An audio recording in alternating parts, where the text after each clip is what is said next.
மேற்கு வங்காளத்தில் ஓரளவுக்கு பிரச்சாரம்லாம் முடிஞ்சிடுச்சு. அங்கே நாளைக்கு கடைசி வாக்குப்பதிவு. மேற்கு வங்கத்தில் 2 கட்டமாக வாக்குப்பதிவு நடந்துச்சு. முதல் கட்ட வாக்குப்பதிவு 152 தொகுதிகள் நடந்துச்சு. 2ஆம் கட்ட வாக்குப்பதிவு நாளைக்கு மீதம் இருக்கிற 142 தொகுதிக்கு நடக்க போகுது.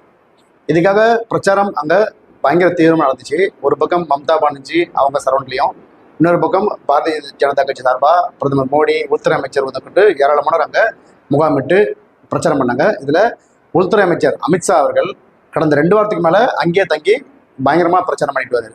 இதுக்கு நடுவில் மம்தா பானர்ஜி அவர்களுக்கும் அமித்ஷா அவர்களுக்கும் சில இடத்துல வார்த்தை போராட்டம் நடந்துச்சு.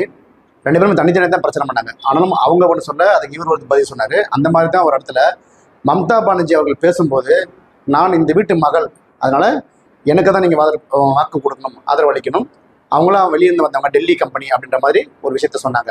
அதற்கு இன்னொரு மேடையில் அமித்ஷா அவர்கள், மகள் என்பவள் வேறு வீட்டுக்கு போக வேண்டியவன், அதனால் இந்த முறை மம்தாவை மிக சிறப்பாக வங்காள மக்கள், மேற்கு வங்காள மக்கள் வழி அனுப்பி வைப்பார்கள் அப்படின்னு அவர் ஒன்று சொன்னார். அதாவது பெண்ணாக பிறந்தவள் கல்யாணம் பண்ணிட்டு வேற ஒரு வீட்டுக்கு போனோம், ஆண்கள் தான் அங்கே இருப்பாங்க அப்படின்ற மாதிரி அவர் ஒன்று சொன்னார்.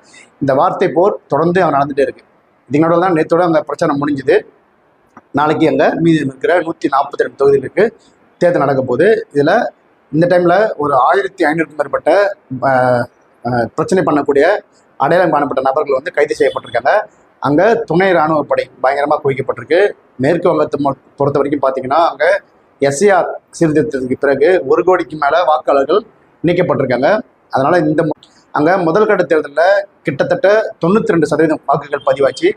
மேற்கு வங்க தேர்தலே இதுதான் அதிகமான பதிவான வாக்காக இருக்கும். இப்போ நாளைக்கு 142 தொகுதிகளுக்கு தேர்தல் நடக்க போது.